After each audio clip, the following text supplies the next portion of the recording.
Teniendo el quórum correspondiente, doy por abierta la sesión de esta comisión. Perdón, adelante. No sé, pero... ¿Cómo Hola, está? ¿cómo te va? Bien, gracias. Bien. ¿La cuenta, señor secretario? Gracias, señor presidente. En la Secretaría de esta comisión se ha recibido una petición de audiencia del presidente de la Federación de Sindicatos de Trabajadores Activos del sector pesquero de la región del Biobío, FESTRACH, para exponer su visión respecto del proyecto de ley que se ha denominado de ley corta. Hay también una solicitud de audiencia del presidente de la Federación de Pescadores Artesanales y Buzos Mariscadores Independientes de las tercera y cuarta regiones, FEPEMACH, para dar a conocer los problemas de las caletas rurales de Limarí y Choapa, y también entregar una propuesta de modificación respecto al proyecto que modifica la ley de pesca en lo relativo a licencias transables de pesca e incorpora normas para prevenir pesca ilegal, o sea, también la ley corta.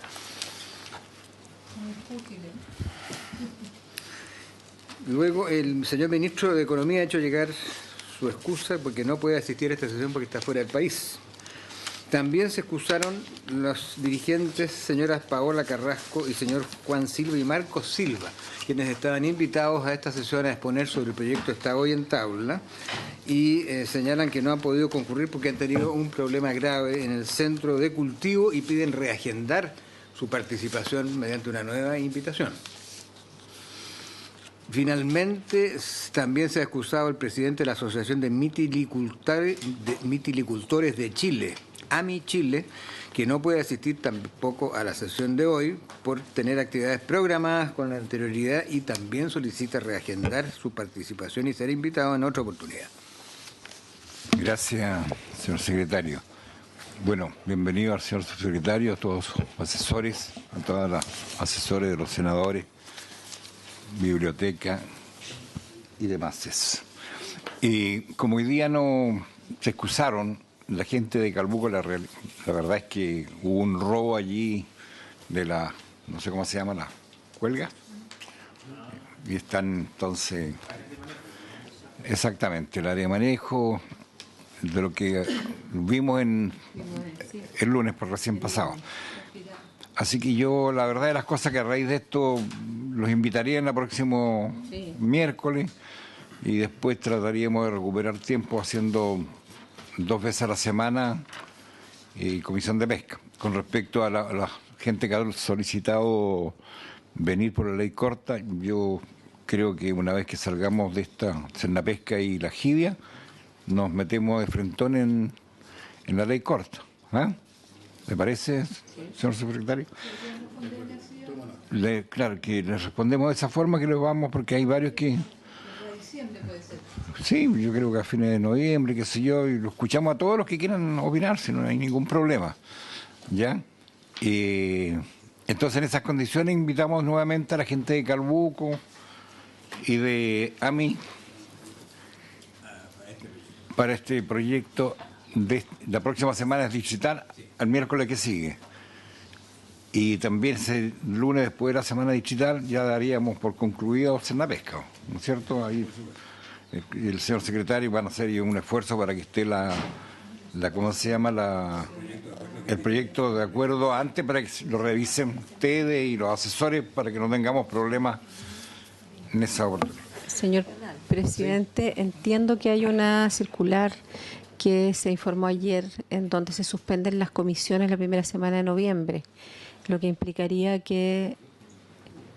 Pero ayer en la información, no sé si es oficial, si sabes tú algo. Sí, a mí me informaron, pero así, prácticamente, que en la primera semana de noviembre, precisamente para que funcione la comisión mixta de presupuestos, se iban a suspender las comisiones ordinarias. Pero eso todavía no se ha formalizado. Sería bueno saberlo, porque como nos vamos y lo otro es que el día, entiendo que hay una sola sesión que es el miércoles. Sí, lo que se suspende son las sesiones lunes y martes. El miércoles se trabaja en sala en la mañana. Yo creo que eso no incidiría que nosotros pudiéramos pedir autorización a la sala y escuchar en paralelo, porque vamos a escuchar las exposiciones. ¿Ah? Entonces, la Comisión de Régimen ratificada la sala. Por eso. Es necesario, pero no se ha publicado.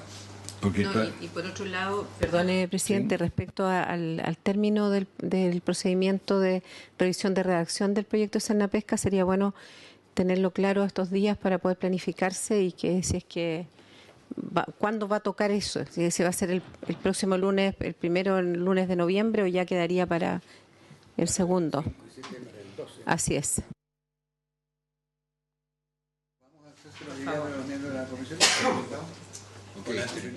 Y lo otro lo vemos, esto va a quedar clarificado hoy día. Y ahí vemos si citamos o no. Bien. Íbamos a escuchar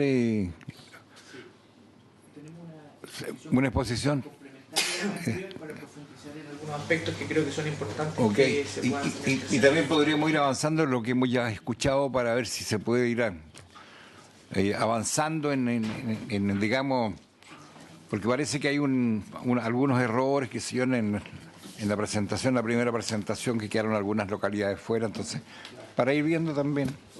Ok. Bien, tiene la palabra entonces, no sé quién va a exponer. Don Eugenio Zamorano, que es jefe de la división acuícola de la Subsecretaría de Presidencia. Muy bien, don Eugenio Zamorano. Muchas gracias por la defensa que hizo en Acuasur de mi persona después de mi intervención. Muchas gracias. Ahí está encendido. Bien, por su intermedio, señor presidente, el motivo de la... voy a presentar dos temas a continuación y que tienen que ver con... hicimos un análisis a partir de las observaciones o discusión que hubo en la Comisión de Pesca pasada. La primera de ellas tiene que ver con precisamente lo que usted menciona, presidente, de las comunas o sectores que habiendo actividad histórica de colecta de semillas de choritos, no estarían incluidos en el proyecto de ley. Nosotros quedamos de revisar esa situación, la revisamos, y lo que les voy a presentar a continuación, por lo tanto, son los resultados de ese análisis que hicimos, y por lo tanto, finalmente hacemos una comparación entre lo que hoy día existe en el proyecto versus lo que falta del proyecto, dado esta nueva revisión que hicimos de la historia. Y lo segundo, un breve resumen de un detalle que usted consultó la sesión pasada, que se refería respecto a las concesiones de chorito, la superficie y los titulares asociados con las concesiones de chorito a nivel nacional, y tenemos un poquito más detallado respecto a la región de los lagos, que es donde particularmente tenemos más concesiones. Bien, habiendo dicho eso, y con ocasión de los sectores que están definidos en el proyecto de ley para realizar el reconocimiento histórico de la actividad de colecta. Perdón que lo interrumpa, pero ¿esto después usted nos lo va a dejar? Por supuesto, está incluso guardado ya en el computador, presidente. Nosotros hicimos un análisis histórico a partir de todas las resoluciones y las solicitudes y las resoluciones que han aprobado la colecta de semilla en permisos de escasa importancia. Estos permisos de escasa, no es ni concesión ni área de manejo, permisos de escasa importancia, que son los permisos precarios. Entre el 2010 y el 2017, es decir, una serie de tiempo de 8 años. Y básicamente lo que nos aparece en la región de los lagos es que hay 16 comunas donde se han solicitado con distinta frecuencia permisos de escasa importancia en la región.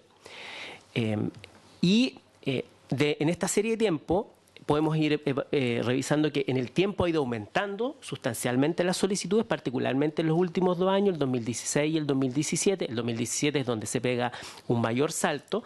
Recuerden ustedes que este proyecto de ley o la génesis del proyecto de ley ya era conocida por los actores, por lo tanto sabían que venía un reconocimiento histórico, y probablemente es lo que explica por qué en general hasta el 2016 es relativamente similar la cifra, pero tenemos un salto respecto al 2017. A la fecha, en la serie de tiempo, ahí se han presentado 2.340 solicitudes distribuidas por año y según comuna, como está detallado ahí en la tabla que ustedes pueden ver. Ahora, de ese universo de las 2.340 solicitudes, se han otorgado 1.506, que es la columna que dice total hay un pequeño error. La que dice total I son las total aprobadas y la que dice total A son las total ingresadas. Entonces, de 2.340 solicitudes que se han ingresado, 1.506 se han aprobado. Distribuidas en el detalle que está presentado en la lámina. Ancud es una comuna donde solamente se han pedido en 2 oportunidades, pero nunca se ha otorgado y de ahí en más nunca se ha vuelto a pedir en la comuna Ancud. Y por eso que quedamos hay 16 comunas donde se han solicitado y solo en 15 se han aprobado. Ahora, la diferencia está explicada básicamente por temas de sobreposición o porque hay una mala referencia, porque no cumplen con las distancias que algunas capitanías de puerto exigen respecto a los permisos para no afectar la libre navegación, o porque básicamente la sobreposición, distancia, o están solicitando en un sector distinto. Eso es lo que explica la diferencia entre los 1.506 y las 2.340. En la práctica, más del 52% de las solicitudes que se ingresan finalmente se terminan otorgando como permisos reales y efectivos, que en promedio en esta serie de tiempo para toda la región de los lagos es de un 64%. Es decir, el 64% de las solicitudes que ingresan finalmente se terminan otorgando. Y como les decía, el rechazo es básicamente dado por sobreposición con otra solicitud ya otorgada o porque no cumplen con la distancia que requiere la autoridad marítima para estos efectos.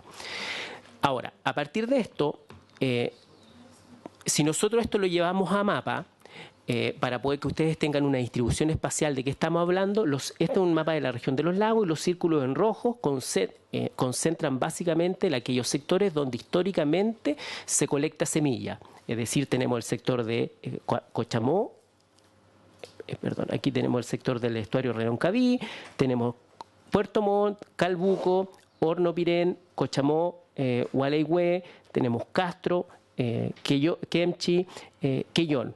Básicamente son los sectores donde históricamente se han agrupado las solicitudes y finalmente los permisos que se han materializado. Ahora, claramente hay una diferencia por localidades.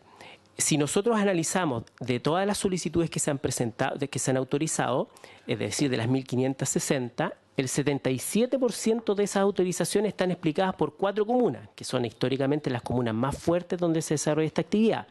Liderado por Castro, con un 34% de los permisos autorizados. En segundo lugar está Cochamó, con un 22%. En tercer lugar está Gualeguay, con un 11%. Y seguido cercanamente Calbuco, con un 10%. El resto de las comunas aportan, pero no son sustantivas, pero lo que no quiere decir que igualmente se desarrolle actividad, colecta de semillas. Pero el 77% está concentrado en 4 comunas. Y eso es importante tener en consideración. Bien, ahora, si nosotros podemos evaluar esto en el tiempo, que es lo que les comentaba yo, ustedes ven en la pantalla un gráfico donde tenemos todas las comunas y cómo se ha comportado la historia en el tiempo en las comunas, y podemos ver que claramente la comuna de Castro es la que tiene más permiso, Cochamó, Gualeguay y Calbuco. Sin embargo, en general, las localidades hay una suerte de mantención en el tiempo del número de permisos que se solicitan versus los que se otorgan, pero sí se ha aplicado el 2017, se produce un pique en los permisos en las comunas donde históricamente se ha desarrollado colecta. O sea, si ustedes miran Calbuco, el salto que se produce entre el 2016 y el 2017 es sustantivo, es casi el doble. No es tanto en Castro, pero igualmente supera ampliamente lo que se había venido solicitando históricamente. Lo mismo sucede en Cochamó. O sea, claramente el 2017 marcó un quiebre respecto a lo que venía sucediendo hasta el año 2016. Recordemos que este proyecto de ley ingresó el año 2017. ¿Okay? Pero son zonas indudablemente históricas de colecta de semilla. ¿Okay? Hay algunas zonas donde ha bajado la colecta de semilla, por ejemplo en Quellón, pero ahí está asociado con la afectación de otras solicitudes, de otras peticiones que finalmente pueden dejar de lado, ¿cierto?, los sectores históricos de colecta de semilla. Pero en general Quellón también sigue siendo una zona histórica de colecta de semilla. Ahora, solo para no aburrirlos, pero el detalle lo tenemos para todas, a continuación hicimos un análisis de cuál es el comportamiento de las 4 comunas que explican el 77% de los permisos. Y si ustedes se fijan, en la comuna de Castro, nosotros hay a la fecha, en la serie de tiempo 2010-2017, han habido 118 titulares o peticionarios, de los cuales 104 son personas naturales y 14 personas jurídicas. ¿Ok? O sea, el universo siguen siendo personas naturales, la mayoría. Y tenemos una gráfica en dos niveles. La primera, el extremo superior derecho, es el número de años que los titulares solicitan permiso. Y en la del extremo inferior izquierdo, el número de solicitudes que presentan por titular. Por tanto, ustedes pueden ver que, en general, el número de titulares que presenta por un año es lo que más abunda o es lo que más se repite en la región de Castro, explicado fundamentalmente por el fenómeno 2017. Y los titulares que piden permiso por 2 o más años, en realidad es poco menos del 50% del número de solicitudes que se han requerido en la comuna de Castro. Si nosotros hacemos el análisis por el número de solicitudes que presentan, porque en un año puede haber más de una solicitud, el análisis es bastante similar. No hay mucha diferencia.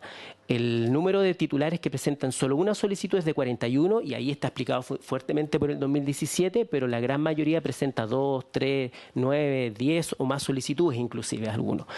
Se los comento porque hoy día el proyecto de ley lo que dice es que uno de los requisitos es que los titulares deben de tener permiso para poder ser reconocido históricamente, deben contar con un permiso en al menos 2 años en la serie de tiempo.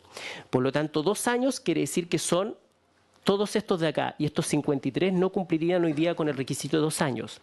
Si se ve desde el punto de vista de cuántos presentan solicitudes, este número de acá, es decir, que tengan 2 solicitudes en esta serie de tiempo, amplía un poco más el universo respecto a los potenciales beneficiarios. ¿Ok? Y esto se da muy similar para las demás comunas. En Cochamó es donde más tenemos titulares, 155 titulares, pero aquí aparece una figura que en Castro no se da, que en Calbuco, perdón, no se da mucho, que son las organizaciones de pescadores artesanales. Acá, de los 155 titulares, 134 son personas naturales, 11 organizaciones de pescadores artesanales y 10 personas jurídicas. Y el análisis es básicamente lo mismo, es decir, número de titulares por cuántos años presentan solicitudes. Básicamente el valor que se nos dispara es de un año, explicado por el 2017, lo mismo que pasa respecto del número de solicitudes que se presentan en esta serie de tiempo.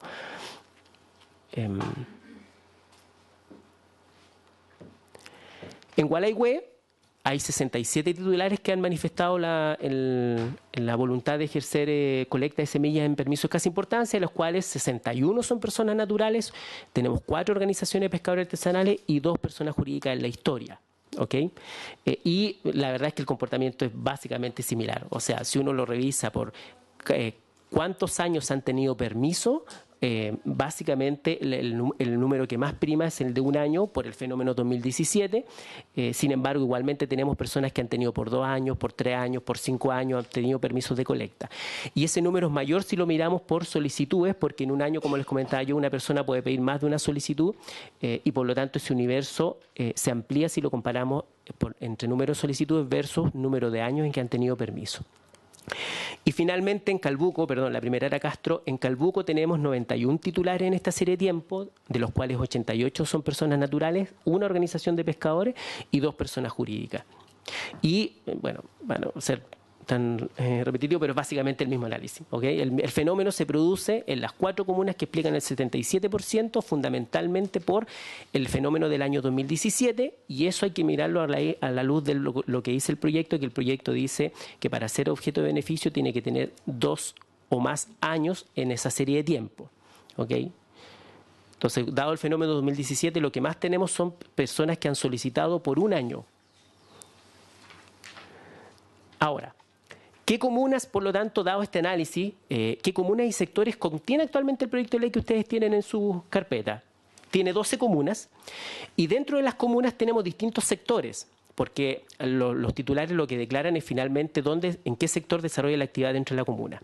Y las comunas que tenemos son las que están en negro: Ancud, Calbuco, Castro, Chaitén, Cochamó, Curacoe Vélez, Puerto Montt, Puerto Varas, Puqueldón, Keilen, Kemchi y Quinchao. Todas ellas, si uno lo contrasta con la primera lámina, dentro de las 16 comunas están dentro de las comunas históricas. Y en su interior y quisimos incorporar, tratar de ser lo más específico, porque las mismas personas nos decían que veían positivamente que dentro de las comunas pudiera estar especificado el sector donde la persona colecta. Nosotros hicimos un detalle de los sectores, pero claramente en análisis más preciso nos dimos cuenta que hay sectores, comunas y sectores que faltan. Por tanto, ¿qué comunas y sectores faltan? Nos faltan básicamente, por ejemplo, en Calbuco, nos falta incorporar varios sectores. Si uno quisiera ser preciso y detallado en el sector específico donde colectan semillas las personas, faltan todos los sectores que están ahí en pantalla. En la comuna de Castro también tenemos varios sectores que si uno quiere ser preciso de detallarlo dentro de la comuna deberán estar. Lo mismo nos pasa en Chaitén. Ay, yo no hice nada. ¿Algo pasó? ¿Este? Sí, está como sensible. Dale un segundo. ¿Qué piense? Yo estoy con las piernas... Estoy tratando de ocupar la menor superficie posible.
Bien, bueno, voy a seguir a pesar del problema técnico, pero en el fondo lo que les quiero contar, senadores, es que en la presentación tenemos, por lo tanto, las comunas y los sectores que faltan identificados, ¿ok? Ahora, por lo tanto, tenemos identificados las comunas y los sectores que faltan, pero me interesaba mostrarles este análisis respecto de número de años en que las personas tienen solicitudes versus el número de solicitudes que presentan a raíz de lo que está escrito en el proyecto de ley y lo que ha venido sucediendo con ocasión del requerimiento de más permiso en el 2017. Por lo tanto, hoy día el proyecto, cuando exige que tenga 2 o más años con permisos en esa serie de tiempo, quiere decir que los del 2017 no van a ser objeto de beneficio porque lo han presentado solamente por un año. Por eso que les quise comparar años versus solicitudes, para que ustedes lo tengan en conocimiento. Ahora, respecto a la pregunta que nos hizo el presidente respecto de las concesiones de Chorito, bueno, aquí había una lámina, pero hicimos el análisis respecto de todas las concesiones a septiembre del 2018 vigentes que tienen dentro de su proyecto técnico choritos, no únicamente choritos, sino que tenga choritos, porque cualquier concesión que tenga choritos puede ejercer la actividad respecto a esa especie, y a nivel nacional existen 1.212 concesiones de choritos con una superficie total de 11.727 hectáreas. De esas 1.212 concesiones, el fuerte, por cierto, lo tiene la región de los lagos con 1.097 concesiones y una superficie de 11.224 hectáreas. Ahora, bueno, y eso lo teníamos en un gráfico torta para que ustedes puedan dimensionar cuán representativo es la región de los lagos respecto al resto del país en número de concesiones. Y finalmente, del detalle del número total de titulares, solamente comentarles que alrededor de un 65% de las 1.097 concesiones que existen en la región de los lagos, hay 688 titulares, y de esos 688 titulares hay 450 personas naturales que tienen concesiones con Chorito en su proyecto técnico, 206 personas jurídicas y 32 organizaciones de pescadores artesanales, es decir, un 65% aprox son personas naturales, un 30% son personas jurídicas y un 5% son organizaciones de pescadores artesanales. O sea, hay un fuerte componente de personas naturales dentro de los titulares de concesiones que tienen en su proyecto técnico Choritos en la región de los lagos, para que ustedes puedan tener el panorama más global. Y eso, señor presidente. Muchas gracias. Muy clara la exposición. Yo le voy a hacer entrega de un pequeño documento que dice proyecto de ley que amplía el procedimiento de relocalización a concesiones de agricultura, que indica establece de la gente que no pudo venir, que me mandó. La voy a leer para que sepan, también escuchen las cosas. Dice: la relocalización solo debe proceder en la misma comuna, siempre que existan espacios disponibles aptos. Segundo, la captura de semilla que se efectúa en la primera milla debe ser exclusiva para los viticultores pequeños. Porque yo entiendo que esto, acá lo que estamos tratando de favorecer es a los recolectores de semilla, no a las empresas. De eso se trata bajo mi punto de vista. Ya. Disposiciones transitorias en el artículo 2, letra A, periodo 31 del 12 del 18. Yo aquí también, escuchando cuando dice que ha insistido mucho, dice por a lo menos 2 años dentro del periodo comprendido entre el año 2012 y el 27 de junio del 17. Yo lo puedo entender eso porque ingresó este proyecto a la fecha, pero así como está, va a quedar el 90% de la gente fuera.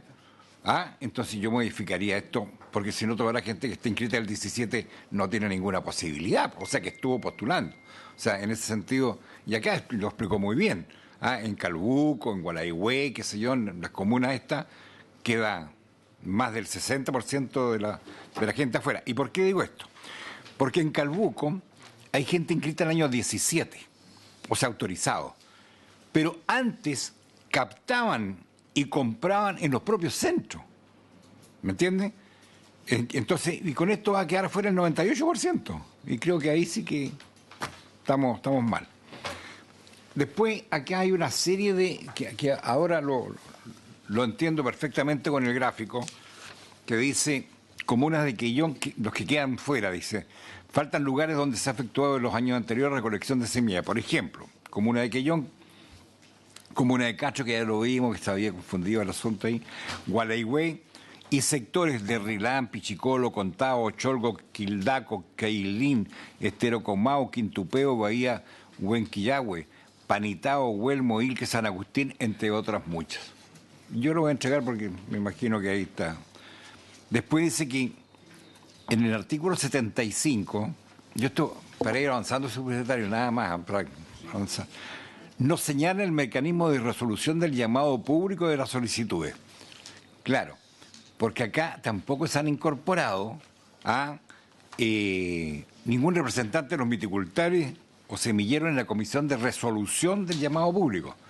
O sea, estamos hablando siempre de la participación, ¿no es cierto? Entonces también ellos consideran que sería adecuado que por lo menos haya 1 o 2 miembros de esta gente que se dedica a esto, ¿cómo se llama?, en esta comisión. Y aquí hay un tema que afecta, y lo hemos visto ahora, por eso que no han podido venir, lo que ha pasado, y yo puse como ejemplo lo que pasó en Estaquilla, ¿cómo se llama?, el lunes pasado, cuando la gente entra a robar, que se dio las áreas de manejo. Aquí le pasó lo mismo a ellos. Fueron ahí, le destruyeron todo lo que tenía, qué sé yo. Pero fuera de eso, porque ahí ya es un asunto penal, o sea, de delito, se debe considerar qué sucede en caso de accidente medioambiental o por negligencia de un tercero. ¿Qué podemos considerar? Yo se lo entrego para que... Se la tengo acá, por favor. Gracias. Me faltó una. Me faltaron 2 o 3. No sé, echan otra. Eso es nada más. Yo le agradezco mucho porque fue bastante claro. ¿Sí? Subsecretario. Sí, nosotros, en relación a las observaciones que usted señala, no hay inconveniente en poder irla incorporando para ir perfeccionando el proyecto para, en definitiva, podría existir alguna aprehensión del punto de vista de lo histórico, en el sentido que cuando partió el proyecto ingresó mucha gente para recibir los beneficios del proyecto y que los históricos pudieran decir, bueno, nosotros que llevamos tanto tiempo en esto, de algún modo vamos a quedar en la misma situación. Pero pareciera que ese no es el caso y que hay una relativa comunidad entre todos ellos y un entendimiento como para que los históricos no se sientan pasados a llevar por los que de algún modo incrementaron sus solicitudes con ocasión de la presentación de este proyecto el año 2017. Así que en ese sentido toda la voluntad como para poder perfeccionarlo en el sentido que ustedes han señalado. Subsecretario, muchas gracias. Senadora. Sí, una consulta Muñoz. por su intermedio, presidente. ¿Quién define y con qué criterio se definen las áreas apropiadas para la relocalización? Porque ese es uno de los ¿cómo se llama? De los elementos que define el proyecto, que se van a relocalizar las concesiones, ¿cierto? Son como la idea central. ¿Y a dónde se traslada? ¿Quién define y con qué criterios se elige o se determina el área donde van a ir a esta relocalización? ¿Con quién se hace además? Si se hace solamente por una propuesta técnica o hay una participación también de los involucrados.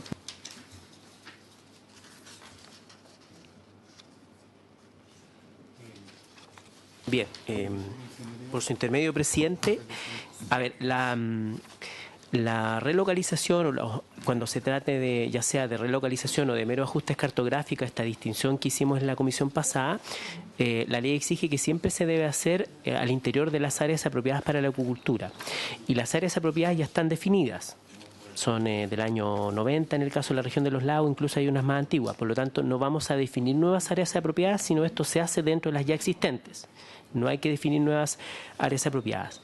Ahora, como la gran mayoría se trata de meros ajustes cartográficos, es decir, o sea, ya están operando dentro del área apropiada y es básicamente legalizar, por así decirlo, las coordenadas donde históricamente han operado en su título concesional, es un trabajo que es técnico, porque hay que ir a tomar los datos en terreno y se hace lo hemos hecho todo el trabajo que hemos realizado con las comunidades locales.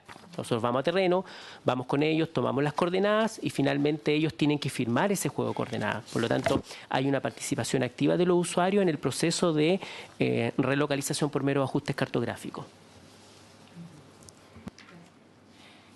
Bien, senadora. Yo voy a hacer una solicitud a nuestro expositor, que si es posible que en las próximas reuniones que avancemos en este proyecto pudiera traer antecedentes nacionales respecto de las concesiones por región, porque eso también nos permite tener una mirada, porque claramente la proporcionalidad mayor está en la región de los lagos principalmente, pero necesitamos, porque hay una parte que plantea cierto el proyecto que cada 5 años la subsecretaría podrá realizar una propuesta de áreas que serán destinadas a colecta de semillas previa consulta a la autoridad marítima de comisión regional. Entonces, siendo esta una actividad que tiene, digamos, sobre todo un foco en los pequeños, yo creo que es importante para los senadores que somos de otras regiones el poder tener una mirada global de la situación en el país y en cada una de nuestras regiones, ¿no?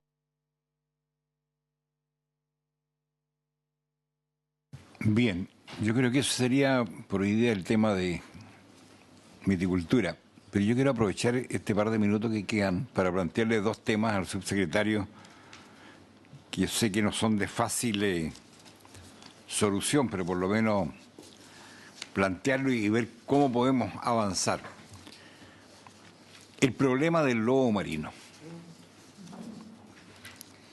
Y yo tengo acá un estudio del lobo de qué sé yo, el crecimiento entre el año 73 y 91 se autorizó la captura de 100.000 ejemplares, se llegó a 18.000. Se cree que el crecimiento de la población al año 22 va a alcanzar a los 450.000 ejemplares. Se se ha sacado los daños que provoca en inutilización de redes, espineles, hundimiento de embarcaciones menores y las especies capturadas por arte pesca, se ha cuantificado a 70.000 pesos por faena de pesca. Y solo en la zona norte, el daño económico en el año 2012 se estimó en 645 millones de pesos. Bueno, hay una serie de antecedentes que de la especie de lobo que hay, qué sé yo. La longevidad se ubica entre los 15 y 25 años, alcanzando la madurez sexual, dice, al tercer año, y por cada macho maduro se cuenta entre 4 y 10 hembras en similar condición. O sea que esta cuestión, si no, va a ser... Claro. Entonces, se ha hecho, en otras partes, no acá, medidas de mitigación. Yo no sé si acá se pueden hacer, pero la verdad es que usted, secretario, lo ha escuchado esto 10.000 veces de los pescadores en todas partes. Control de fertilidad, que fue implementado en Estados Unidos en el año 93. Dispositivos de hostigamiento, ya sea acústico, y dispositivos acústicos de disuasión. Después dice captura y relocalización de lobo cebado. Acá también, yo creo que los pescadores artesanales también, echando todas las vísceras, también han ido, y en el sur, ya el lobo no va porque tiene la jaula ahí mismo, entonces ataca ahí, es más fácil atacar la jaula de salmones que... Disuadores químicos probados en Nueva Zelanda y Tasmania. Hostigamiento táctil, balas de goma y perdigones. Dispositivo de campo eléctrico probado eficazmente en tiburones, pero aún no en lobos.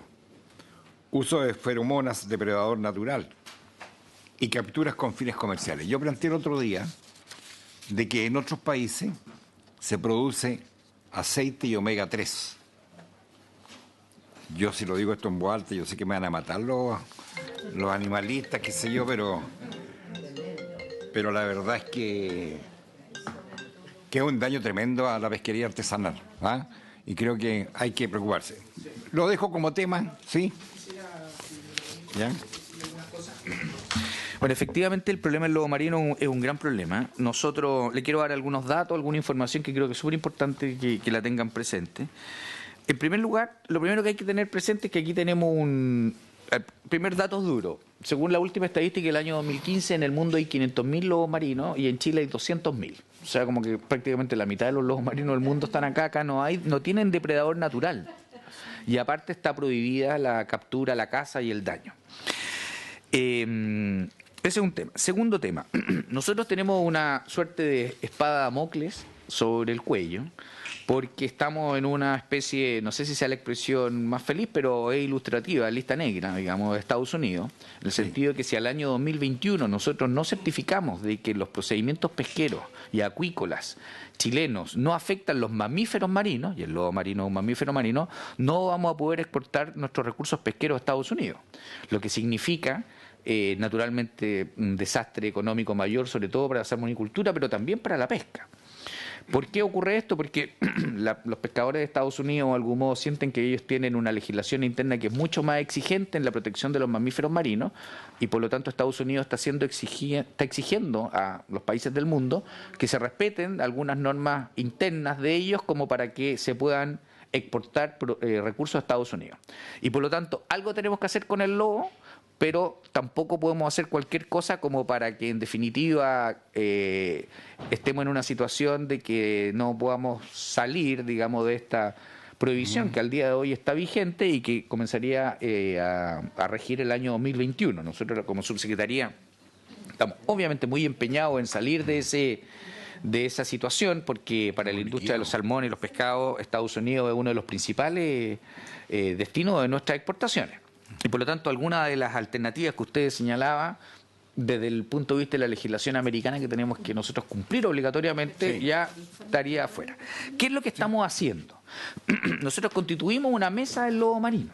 Este es un problema que lleva mucho tiempo y nosotros decidimos constituir una mesa que está presidida, por mí, perdón la autorreferencia, digamos, pero el dato era así, estaba la directora del Sernapesca, estaba la Armada, el IFOP, todos los organismos, y en definitiva sesionamos varias veces, fuimos una vez a sesionar a Calbuco, escuchamos a organizaciones, al presidente de la CONAPACH expuso, el presidente de la CONFEPACH, en fin, y en definitiva hicimos un plan que tiene 3 aspectos. El primer aspecto es, vamos a hacer un plan piloto en Iquique, Calbuco y Pichilemu, o sea, una zona norte, centro y sur, para probar 2 cuestiones que recurrentemente nos han señalado que pueden ser disuasivas. Uno son los elementos sonoros y lo segundo son los viradores, porque la mayoría de los ataques se producen cuando se están levantando los espineles y por lo tanto un virador que hace que los espineles se levanten con más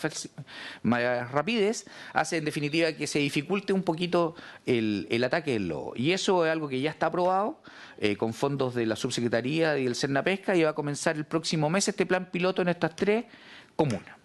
Primero, plan piloto. Segundo, hicimos un concurso que se va a anunciar ahora. Ya yo, de hecho, la semana pasada firmé las bases del concurso.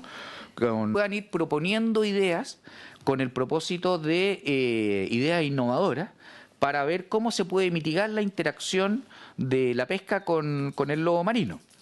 Aquella caleta u organización o pescador individual, porque es lo más amplio posible, que gane, digamos, con la mejor idea, se va a implementar en su caleta y de ser eso efectivo lo vamos a expandir a las demás caletas del país. Y además estamos elaborando un manual de buenas prácticas porque lo que también salió en las distintas sesiones que tuvo esta Comisión del Lobo es que muchas veces en realidad lo que ha pasado es que los pescadores, y esta es una realidad, no en el fondo histórica, digamos, evisceran los recursos y tiran las vísceras al mar. Y eso para los lobos marinos es una especie de manjar. Entonces ellos ya están determinados en el sentido que saben que detrás de los botes pesqueros, en el fondo van a ir cayendo las vísceras y por lo tanto hay que también hacer un manual de buenas prácticas para ir primero, en el fondo amigablemente, pero enseguida tratando de que en algunas localidades, probablemente a través de ordenanzas municipales en algunas comunas, se vayan exigiendo que los pescadores puedan llegar con sus residuos, digamos, a puerto, a la caleta, y después, naturalmente, buscar una manera de poder procesar esos residuos, como ocurre, por ejemplo, acá en Valparaíso, en la caleta Portales, que con fondos de la Subsecretaría se creó una planta de procesamiento de los residuos pesqueros. El lobo ataca básicamente porque siente que detrás de los botes y detrás de los pescadores hay alimento fácil. Y por lo tanto, por una parte, exacto, entonces por una parte tenemos que dificultarle la actividad y por otro lado tenemos que también mejorar las prácticas de los pescadores. Esto no todos están de acuerdo, naturalmente aquí hay distintas ideas y por eso generamos este concurso de ideas nacionales para que todos presenten sus propuestas y nosotros podamos elegir cuáles son las mejores, implementarlas a nivel de piloto y luego en el fondo extenderla al resto del país si es que acaso surte efecto. Sí, y 2 cositas más esto también es muy breve, nada más que como información de lo que me han manifestado. Primero, ¿qué pasa con los convenios regionales en todo el país? FAP-GORE, en todas las regiones, pero especialmente, tal como usted dice, en la región de los lagos, que es donde están mayor una. Y la otra, yo tengo aquí en mi poder, acá está, el reglamento de caletas, del 29 de diciembre del año 2017. Están todas las firmas acá. Ahí están las firmas de los ministros, que se dio correspondiente. En todas las soluciones de un piloto que me parece súper bueno, pero el problema desde el punto de vista biológico es la sobrepoblación. Claro. O sea, si Chile, que no es es un país grande, pero no es Brasil, no es México, no es Canadá, tiene prácticamente casi la mitad de la población de lobos del mundo, el problema no es solo alejarlos, porque finalmente lo que vamos a hacer es que probablemente vamos a evitar el daño que producen en la pesquería artesanal, pero no estamos evitando la reproducción. Y finalmente, como los animales, este es un animal muy agresivo, etcétera, etcétera, desde el punto de vista, digamos, de su competencia con el resto, simplemente al alejarlo va a empezar a consumir alguna fauna, digamos, que esté vinculada al lugar donde vive. Y se ha hecho un estudio de parte del Ministerio en relación al por qué tenemos la sobrepoblación que tenemos, porque al poder entender el por qué tenemos la sobrepoblación, vamos a atacar el problema de fondo, sobre todo siendo un país que está mejorando su ley de pesca, que es el 10º país en producción mundial, que efectivamente hay muchas personas vinculadas al sector pesquero, el por qué pasó lo que pasó y cómo podemos evitarlo. Y en ese contexto, yo mirando el informe que nos presentó el senador Quintero, yo no entiendo por qué Estados Unidos nos pide, digamos, que está bien que pida lo de la ley de protección de mamíferos, pero ellos el 93 implementaron la tecnología de temas más bien de reproductivos, que es atacar del fondo del problema.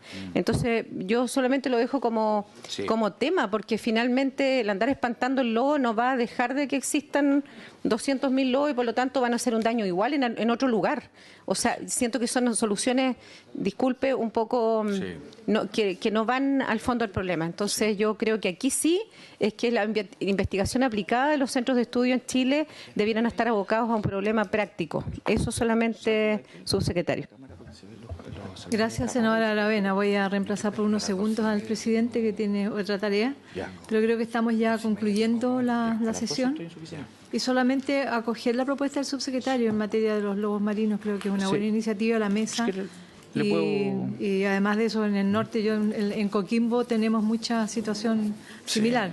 Uno se cruza en la calle con los lobos que caminan por las veredas, ya entienden la señalización del semáforo. Así que es una buena idea. Ojalá podamos estar al tanto todas las regiones, subsecretario. ¿Cómo no? Si quiere puedo responder muy rápidamente. Bueno, ¿por qué se produce esa situación en Chile? Es porque en Chile el lobo no tiene depredador natural. En otros países la orca es el depredador natural del lobo y acá nosotros no tenemos orca y tampoco existe, el humano tampoco controla. El año 2015 se intentó la subsecretaría suspender porque técnicamente el lobo está en veda. No porque hayan poco, sino que porque simplemente están protegidos por la legislación. Se intentó fijar una cuota, el año 2015, de captura. Hay una cuota de captura que es muy chiquitita, insignificante, del pueblo cahuéscar, a propósito de la ley de pueblo originario. Pero el 2015 se intentó levantar la veda y dar una cuota de pesca de lobo, y hubo una oposición violenta, digamos, muy violenta, y pareciera que la opinión pública, sobre todo los grupos más cercanos a los animales, al medio ambiente, en fin, se opusieron de una manera muy decidida, con mucha energía, y el gobierno de ese entonces, el año 2015, dio marcha atrás en la fijación de una cuota de captura. Por lo tanto, de hecho, ahora hemos tratado porque hay un problema de los lobos que están atacando los cisnes en Valdivia, y se resolvió ubicar a esos lobos para trasladarlos a otra parte, y ha sido imposible porque son animales muy... En fin, y también las personas del Cernapesca que están tratando de realizar esta faena tienen cuidado que tampoco los pueden matar, porque como están prohibidos, entonces la anestesia... y nosotros créame que estamos haciendo todo lo que se puede dentro de aquello que la ley permite y teniendo en consideración este riesgo, digamos, de no cumplir con esta exigencia que impone, digamos, Estados Unidos para que nosotros podamos exportar recursos a ese país. Naturalmente que puede ser injusto, pero cada país tiene el derecho a poner las reglas de en qué condiciones admite el ingreso de los recursos a su país. Entonces, es un tema que tiene distintas aristas y nosotros hemos querido primero ir dejando en claro, en el fondo, la eficiencia o no eficiencia de aquellas cosas que están sobre la mesa, los dispositivos sonoros, los viradores, las buenas prácticas, queremos ver, pero eso naturalmente no va a disminuir la población de lobos. Hay que ver si es que acaso la esterilización, yo también pregunté lo mismo, la primera vez, bueno, pero ¿por qué no se esterilizan? Porque es muy difícil. Mismos implementaron la tecnología, entonces yo creo que este es un punto no menor, subsecretario, porque el Estado de Chile, no importa los gobiernos, tiene también la obligación de educar a su población.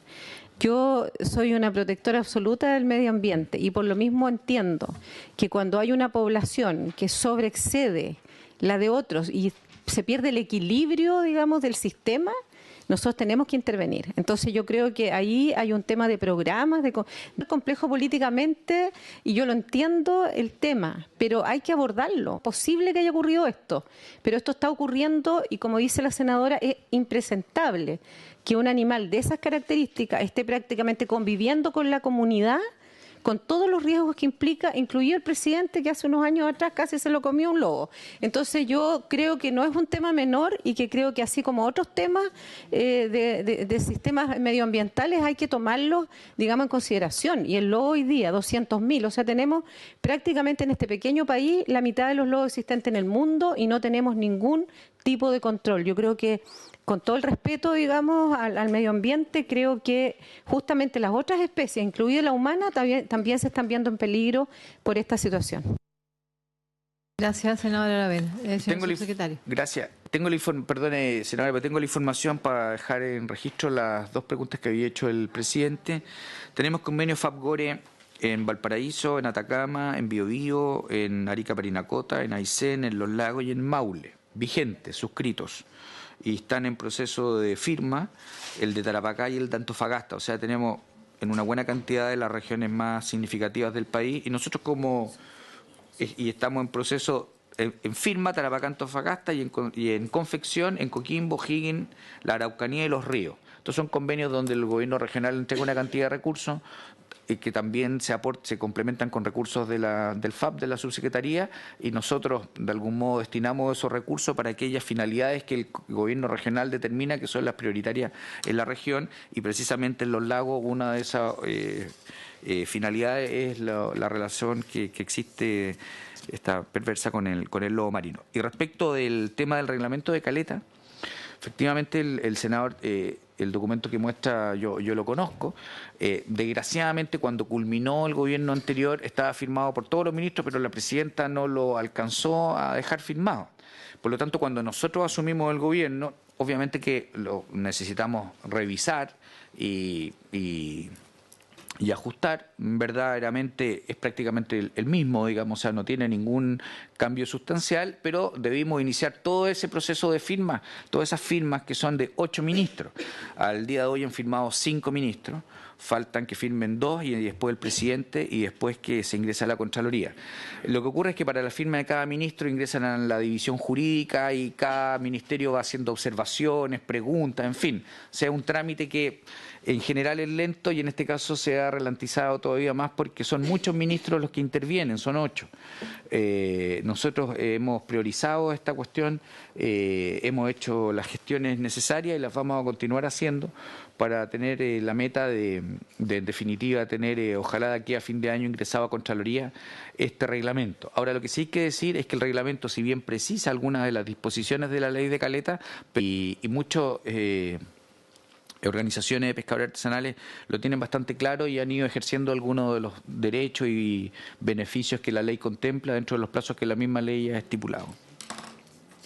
Gracias, subsecretario. Que el tema es muy sensible, el del reglamento, porque sí, si bien es cierto, la ley está vigente, porque la ley, y justamente nosotros después del año pasado, antepasado, ya no recuerdo, después de despachar la ley, empezaron los pescadores, las distintas, por lo menos en la caleta San Pedro, en Los Vilos, a preguntar qué decía el reglamento en relación a la administración de la caleta.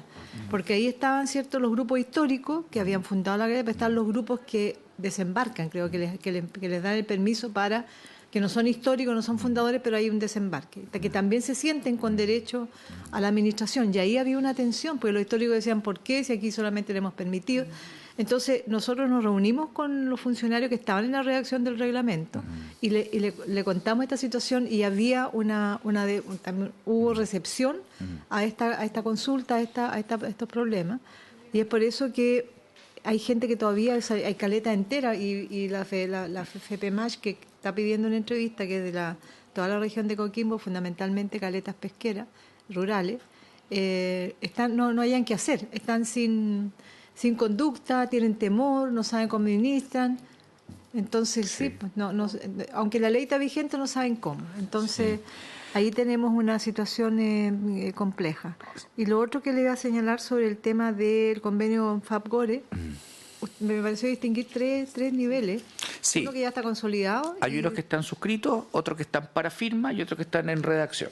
En redacción. Y eso que están en redacción, porque ahí está Coquimbo. Coquimbo, que hemos- Higgins, la Araucanía y Los Ríos. Que Sí. hemos conversado mucho, estamos muy contentos esperando aquello. ¿Cuánto demora ese trámite? de lo Sí, es están que en- estos que están en confección, en el fondo son convenios que nacen en la región y nos los envían a la subsecretaría. Aún no han llegado a la subsecretaría, o sea, están en trabajo en la región para el envío a la subsecretaría, que nosotros por regla general, en el fondo lo que hacemos es básicamente suscribirlos, digamos, o sea, revisarlos si hay algún defecto formal y los suscribimos. O sea, es una política general y en estos casos la pelota, si usted lo quiere decir Allá así, nos está quedó claro todavía dónde en la está la región. pelota Sí. para tener la información en la Sí, región. sí. Y lo otro, ¿qué fecha más o menos podría estar listo el reglamento? Porque no hay inocuo que no esté el reglamento. Claro, yo no me puedo comprometer una fecha porque como no depende de mí, sino que depende del concurso de distintos ministros, enseguida la firma del presidente de la República y después la toma de razón de la Contraloría. Hay una serie de actos que no... Pero nuestra meta es que de aquí a fin de año tenerlo ingresado en la Contraloría. O sea, que se suscriban por los ministerios que faltan y por el presidente y al menos tenerlo ingresado para que, si Dios así lo quiere, en un par de meses la Contraloría pueda tomar razón y ya en marzo tener el reglamento plenamente vigente. Es nuestro propósito y estamos, créame, insistiendo con mucha fuerza en todos los ministerios para que le den celeridad y puedan suscribir rápidamente este reglamento. Pues propondría a la comisión, sé que estamos sin quórum, pero enviar un oficio a todos los ministerios que están involucrados en la revisión del reglamento o en la redacción del reglamento para que decirle que esta comisión está sumamente preocupada. Ustedes podrán conseguir ahí, señor secretario, cuáles son todos los ministerios involucrados en la Sí. Son 8 ministerios. Sí. Ya han firmado, Sí, le podemos han firmado decir ahí. 5, faltan 3. Ah, firma. Faltan 3. Faltan 3. ¿Y usted sabría ayudarnos cuáles son los 3 que faltan? Sí. Nosotros preguntamos, no es problema suyo. ¿Cuáles son? El Ministerio de Hacienda, Hacienda, que es el que lo tiene en este minuto. ¿ya? Enseguida va el Ministerio de Obras Públicas. Y finalmente, me parece que son esos 2 que faltan y después la firma. Y el Ministerio de Defensa. O sea, Hacienda, Hacienda, Obras Públicas, Defensa y enseguida el presidente de la República. Fontaine. Ya han suscrito economía, vivienda, bienes nacionales, transporte y alguno otro que se me puede quedar en el tintero. Ya. Por eso cumplió el objeto de la sesión. Se levanta.